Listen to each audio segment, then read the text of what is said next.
Aku tidak pernah berniat menjadi ayah yang menyakitkan. Aku juga tidak pernah memilih menjadi lelaki tua yang mudah marah.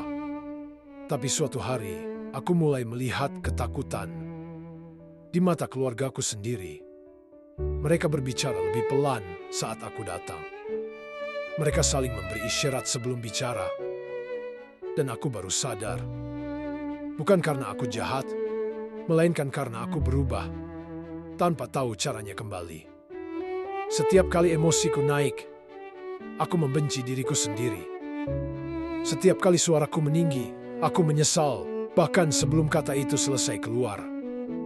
Aku ingin meminta maaf, tapi aku sendiri tak mengerti apa yang sedang terjadi di kepalaku. Aku melihat anak-anakku menjauh sedikit demi sedikit. Aku melihat istriku menahan air mata diam-diam. Dan malam itu aku bertanya pada diriku sendiri, apakah usia tua membuatku menjadi orang buruk? Ataukah aku hanya seorang ayah yang sedang sakit, tapi terlalu terlambat untuk dimengerti? Pagi itu rumah terasa seperti biasa. Aku bangun lebih dulu sebelum matahari benar-benar naik, seperti kebiasaanku sejak puluhan tahun lalu. Tanganku masih gemetar saat menyalakan kompor, tapi aku tersenyum kecil. Aku masih bisa melakukan hal-hal sederhana. Itu sudah cukup membuatku merasa berguna. Istriku menyiapkan meja makan. Anak bungsuku bersiap berangkat kerja. Tidak ada suara tinggi. Tidak ada pertengkaran. Semua tampak baik-baik saja. Dan aku pun berpikir, mungkin usia tua hanya membuat tubuh melemah. Bukan hatiku. Namun akhir-akhir ini, ada sesuatu yang aneh dalam diriku. Bukan sakit yang terasa di kepala atau dada, melainkan perasaan yang sulit aku jelaskan. Dadaku sering terasa penuh, seperti ada emosi yang menunggu untuk tumpah tanpa izin. Kadang aku sendiri heran. Hal kecil bisa membuatku gelisah. Nada bicara orang terasa menusuk, padahal mungkin mereka tidak bermaksud apa-apa. Tapi aku selalu menahannya. Aku tidak ingin menjadi ayah yang menyusahkan. Aku tidak ingin menjadi suami yang berubah. Aku ingin tetap menjadi diriku yang dulu. Dan pagi itu, saat aku duduk di kursi ruang makan, sambil menatap wajah keluargaku, aku tidak tahu bahwa ketenangan ini adalah salah satu pagi terakhir sebelum semuanya perlahan berubah. Sejak hari itu, aku mulai lebih sering diam. Bukan karena aku tak ingin bicara, melainkan karena aku takut kata-kataku keluar dengan nada yang salah. Aku bisa merasakannya sendiri. Ada sesuatu dalam diriku yang seperti mudah tersulut, padahal aku tidak sedang marah. Suatu sore, anakku menegurku karena lupa mematikan lampu. Nada suaranya biasa saja, sangat biasa.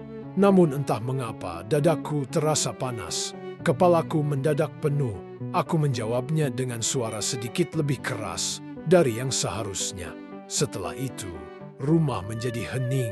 Anakku menatapku sejenak, lalu pergi tanpa berkata apa-apa. Istriku hanya menarik napas panjang, seolah lelah menjelaskan sesuatu yang bahkan ia sendiri belum mengerti. "Ayah, kenapa akhir-akhir ini gampang tersinggung?" katanya pelan malam itu. Aku terdiam. Aku ingin menjawab, aku juga tidak tahu. Tapi kalimat itu terasa memalukan bagi seorang kepala keluarga yang telah hidup puluhan tahun. Jadi aku hanya berkata, mungkin ayah capek. Padahal yang kurasakan bukan sekadar lelah. Ada hari-hari ketika pikiranku terasa kacau. Aku ingin tenang, tapi hatiku menolak. Aku ingin sabar, tapi emosiku datang lebih cepat dari pikiranku. Yang paling menyakitkan, setelah kejadian kecil itu, mereka mulai berbicara lebih pelan di hadapanku, seolah aku mudah pecah, seolah aku sesuatu yang harus dijaga jaraknya. Malam itu, saat aku berbaring, aku menatap langit-langit kamar dan bertanya dalam hati, sejak kapan aku menjadi orang yang membuat keluargaku tidak nyaman. Dan tanpa aku sadari, jarak pertama dalam keluarga kami baru saja tercipta. Jarak itu tidak langsung terlihat. Ia tidak datang dalam bentuk pertengkaran besar. Ia hadir lewat hal-hal kecil yang perlahan terasa asing. Mereka mulai jarang meminta pendapatku. Keputusan-keputusan rumah tangga dibicarakan di dapur, bukan lagi di ruang tengah tempat aku biasa duduk. Aku sering pura-pura tidak mendengar. Bukan karena tidak peduli, tapi karena aku takut. Jika aku ikut bicara, suaraku kembali meninggi tanpa aku inginkan. Suatu siang, aku berjalan ke arah dapur. Aku hanya ingin minum.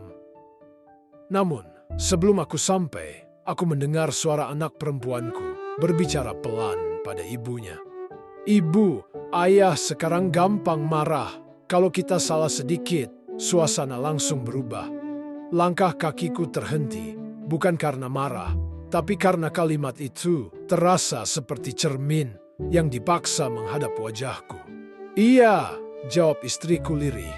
"Mungkin karena usia, kita harus lebih sabar, lebih sabar." Aku menelan ludah.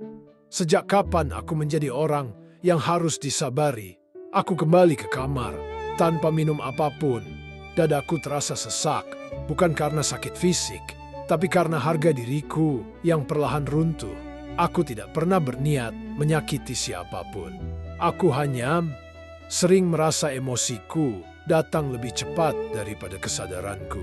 Malam itu aku mencoba meminta maaf dengan cara yang canggung. "Kalau ayah bicara keras, jangan dimasukkan hati," kataku. Anakku mengangguk terlalu cepat, bukan karena memaafkan, tapi karena ingin menghindari pembicaraan lebih panjang. Dan saat itulah aku menyadari sesuatu yang membuatku takut. Mereka bukan marah padaku. Mereka mulai lelah. Aku berbaring dengan mata terbuka. Untuk pertama kalinya dalam hidupku, aku bertanya pada diri sendiri, bagaimana jika masalahnya bukan di luar, tapi di dalam kepalaku sendiri? Dan sejak malam itu, aku mulai takut pada diriku sendiri. Rasa takut itu terbukti lebih cepat dari yang kuduga. Pagi itu, aku hanya diminta menjaga rumah sebentar. Istriku pergi ke pasar, anakku masih bersiap berangkat kerja. Segalanya terlihat biasa saja. Namun, ketika anakku menanyakan sesuatu dengan nada tergesa, entah mengapa kepalaku terasa penuh. Suaranya terdengar seperti tekanan, meski mungkin tidak demikian. Aku menjawab cepat. Terlalu cepat. Nada suaraku naik tanpa sempat kutahan. Anakku terdiam. Matanya menatapku, bukan dengan marah, tapi dengan kaget. "Ayah, kenapa sih?" katanya pelan. Kalimat itu seperti memantik sesuatu dalam dadaku. Aku ingin menjelaskan, tapi yang keluar justru suara keras yang bahkan membuatku sendiri terkejut. Setelah itu, suasana rumah berubah seketika. Anakku mengambil tasnya tanpa berkata apa-apa dan pergi. Pintu tertutup pelan, tapi bunyinya terasa berat. Aku berdiri sendiri di ruang tengah. Jantungku berdegup cepat. Tanganku gemetar. Kepalaku pening. Aku duduk perlahan, mencoba menenangkan napas. Dalam kepalaku hanya ada satu kalimat yang terus berulang. Aku tidak ingin berkata seperti itu. Aku tidak ingin bersikap seperti itu. Saat istriku pulang, ia tidak memarahiku. Ia hanya memandangku lama. Tatapan itu jauh lebih menyakitkan daripada teguran. "Kita perlu bicara," katanya akhirnya. Dan untuk pertama kalinya, aku melihat ketakutan di mata perempuan yang menemaniku puluhan tahun. Bukan takut pada hidup, bukan takut pada masa depan, tapi takut padaku. Malam itu aku tidak bisa tidur.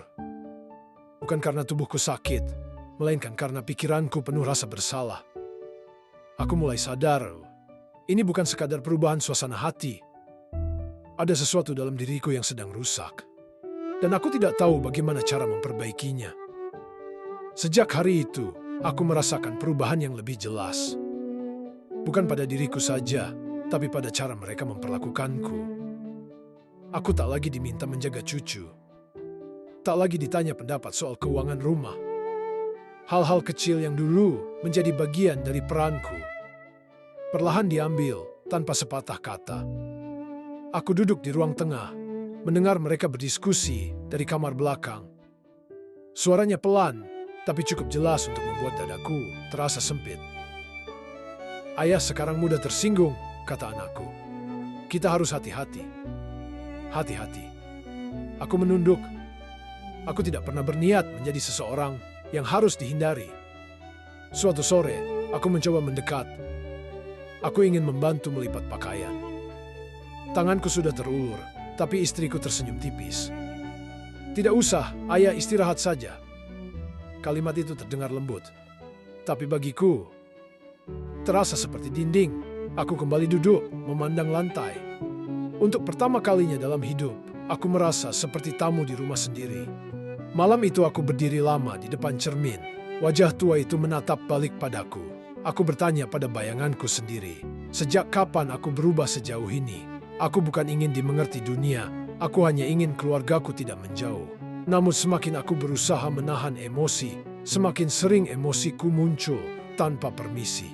Dan yang paling menyakitkan adalah setiap kali aku sedikit meninggikan suara, mereka saling berpandangan, seolah berkata tanpa kata, "Ini lagi, ayah, seperti ini lagi."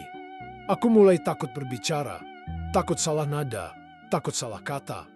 Aku menjadi pendiam, bukan karena tenang, melainkan karena aku takut menjadi diriku sendiri. Dan dalam diam itulah, aku mulai merasa, aku bukan lagi ayah yang dibutuhkan. Aku hanyalah masalah yang harus dihindari.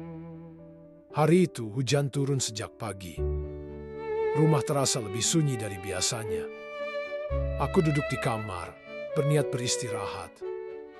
Pintu tidak sepenuhnya tertutup. Aku tak sengaja mendengar suara dari ruang tengah. Awalnya samar, lalu semakin jelas. "Ibu, kita nggak bisa terus begini," kata anakku. Ayah makin sering emosinya naik. Aku takut suatu hari beliau menyakiti dirinya sendiri. Aku terdiam. Aku tidak pernah berniat mencelakai siapapun, bahkan diriku sendiri. "Kita mungkin perlu bantuan," jawab istriku pelan. "Atau mungkin ayah perlu tinggal sementara di tempat yang lebih tenang." Kalimat itu seperti menjatuhkan sesuatu di dalam dadaku. Tempat yang lebih tenang. Aku memejamkan mata. Tanganku mencengkeram selimut, bukan karena marah, tapi karena perasaan ditinggalkan perlahan tumbuh. Aku tahu mereka tidak jahat. Aku tahu mereka lelah. Tapi mendengar kemungkinan aku harus pergi dari rumah yang kubangun puluhan tahun, terasa seperti kehilangan identitas. Aku menunggu mereka berhenti bicara sebelum keluar kamar. Saat berpapasan, mereka tersenyum seolah tak terjadi apa-apa. Dan saat itulah aku sadar mereka membicarakan masa depanku tanpa aku di dalamnya. Malam itu aku duduk sendirian di ruang tengah, lampu redup, rumah terasa asing. Aku bertanya dalam hati, apakah aku masih pantas disebut kepala keluarga? Jika kehadiranku justru membuat mereka takut, aku tidak ingin menjadi beban. Aku tidak ingin menjadi alasan air mata. Namun aku juga tidak tahu bagaimana cara kembali menjadi diriku yang dulu. Dan untuk pertama kalinya, sebuah pikiran muncul di kepalaku. Bagaimana jika aku pergi saja agar mereka bisa hidup lebih tenang? Pikiran itu terus menempel di kepalaku sepanjang malam. Bukan sebagai ancaman, bukan sebagai keputusasaan, melainkan sebagai pengorbanan. Aku membayangkan rumah ini tanpa kehadiranku. Tidak ada suara yang membuat mereka tegang. Tidak ada emosi yang harus dijaga. Tidak ada ayah tua yang sulit ditebak suasana hatinya. Mungkin mereka bisa bernapas lebih lega. Pagi harinya aku bangun lebih awal. Aku menyapu halaman perlahan, seperti sedang berpamitan tanpa suara. Setiap sudut rumahku pandangi lama-lama. Disinilah aku membesarkan anak-anak. Disinilah aku belajar menjadi suami. Dan kini, mungkin juga tempat aku belajar melepaskan. Aku menulis secarik pesan kecil. Tidak panjang. Tidak menyalahkan siapapun. Aku hanya menulis bahwa aku ingin menenangkan diri. Namun saat aku hendak melipat kertas itu, tanganku gemetar hebat. Kepalaku kembali terasa penuh, dadaku sesak. Aku duduk, menunduk, mencoba mengatur napas. Kenapa aku tidak bisa mengendalikan pikiranku sendiri? Kenapa emosiku datang tanpa izin? Aku tidak ingin pergi karena marah. Aku ingin pergi karena cinta. Tapi bahkan keputusan itu pun terasa berat bagi pikiranku yang tak lagi stabil. Saat istriku keluar kamar dan melihatku duduk termenung, ia mendekat. "Ayah, kenapa?" tanyanya. Aku ingin jujur. Aku ingin berkata bahwa aku takut pada diriku sendiri. Bahwa aku tidak ingin melukai siapapun. Namun yang keluar justru suara parau. Kalau ayah menyusahkan, mungkin ayah sebaiknya tidak di sini. Istriku terdiam. Matanya berkaca-kaca. Dan saat itu aku tahu, kata-kataku kembali melukai. Meski niatku adalah melindungi. Aku menunduk dalam-dalam. Aku mulai sadar. Aku tidak hanya kehilangan kendali atas emosiku, aku juga perlahan kehilangan diriku sendiri. Hari itu aku benar-benar merasa kecil. Bukan karena mereka membentakku, bukan karena mereka mengusirku, justru karena cara mereka memandangku. Penuh kehati-hatian. Anakku berbicara pelan, seolah setiap kata bisa melukaiku. Istriku sering saling memberi isyarat dengannya sebelum berbicara. Aku tahu mereka sedang berusaha, namun perhatian itu terasa seperti jarak. "Ayah, jangan terlalu capek. Ayah, istirahat saja. Ayah, jangan ikut dulu." Kalimat-kalimat itu terdengar baik, tapi bagiku itu seperti pengingat bahwa aku tak lagi dipercaya. Suatu malam, emosiku kembali naik tanpa sebab jelas. Aku sendiri tak tahu mengapa hatiku terasa panas. Aku ingin menenangkan diri, tapi pikiranku berlari lebih cepat. Aku meninggikan suara, dan saat itu juga semuanya terhenti. Anakku berdiri. Wajahnya bukan marah, tapi lelah. "Ayah, kita semua capek," katanya akhirnya. Bukan cuma ayah yang menderita. Kalimat itu menusuk lebih dalam dari apapun. Aku terdiam. Aku ingin menjelaskan bahwa aku tidak memilih menjadi seperti ini. Bahwa pikiranku sering kacau. Bahwa aku pun takut. Tapi mereka sudah lebih dulu mundur. Malam itu aku sendirian di kamar. Lampu dimatikan lebih awal. Tidak ada yang mengetuk. Aku memeluk lutut sendiri, menahan napas yang berat. Untuk pertama kalinya dalam hidupku, aku merasa aku bukan lagi bagian dari keluarga ini. Aku hanyalah sumber masalah yang sedang mereka coba atasi. Dan di dalam keheningan itu, aku menangis diam-diam. Bukan karena marah pada mereka, tapi karena aku tak tahu lagi bagaimana menjadi ayah yang layak dicintai.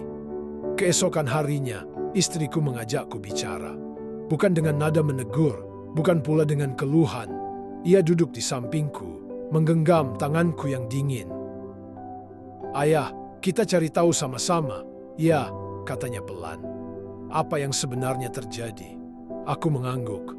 Untuk pertama kalinya, aku tidak ingin berpura-pura kuat. Beberapa hari kemudian, aku dibawa bertemu tenaga kesehatan. Aku menceritakan semuanya. Kepala yang sering penuh. Emosi yang datang tiba-tiba. Rasa takut pada diriku sendiri. Penjelasan yang kudengar membuatku terdiam lama. Bahwa di usia tua, perubahan pada pikiran dan emosi bisa terjadi. Bahwa bukan semua kemarahan berasal dari niat. Bahwa aku bukan orang jahat. Aku sedang sakit. Aku menunduk. Air mataku jatuh bukan karena sedih semata, tapi karena akhirnya aku mengerti. Selama ini aku menyalahkan diriku sepenuhnya. Keluargaku pun menyalahkan diriku tanpa sadar. Padahal musuh kami bukan satu sama lain. Saat kami pulang, suasana mobil sunyi. Namun berbeda. Bukan sunyi yang dingin, melainkan sunyi yang sedang belajar memahami. Anakku menatapku dari kaca depan. "Maaf kalau aku pernah bicara keras ke ayah," katanya lirih. Aku menggeleng pelan. "Maaf karena ayah tidak bisa mengendalikan diri." Kami saling meminta maaf tanpa saling menyalahkan. Untuk pertama kalinya setelah sekian lama, aku tidak merasa sendirian melawan diriku sendiri. Meski aku tahu, perjalanan ini belum selesai. Hari-hariku kini berjalan lebih pelan. Aku masih bisa marah. Aku masih bisa gelisah. Namun kini, aku tidak lagi melawannya sendirian. Keluargaku belajar memahami bahwa emosiku bukan selalu kemauan.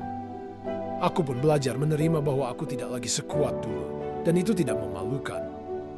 Ada hari-hari ketika aku harus menepi sebentar. Ada waktu-waktu ketika aku memilih diam agar tidak melukai, dan mereka tidak lagi menjauh, mereka menunggu.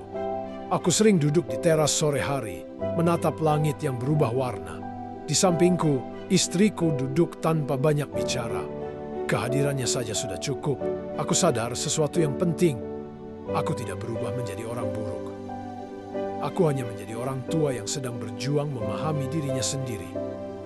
Jika ada yang membaca kisahku, aku ingin mengatakan satu hal. Jika orang tuamu berubah, jangan buru-buru menilai. Jika pasanganmu tak lagi seperti dulu, jangan langsung menyimpulkan. Kadang bukan hatinya yang berubah, melainkan pikirannya yang sedang lelah. Hari ini aku masih belajar menerima diriku, memaafkan masa lalu, dan yang terpenting, aku kembali merasa menjadi bagian dari keluargaku, bukan sebagai masalah, melainkan sebagai ayah yang tetap dicintai meski tak lagi sempurna.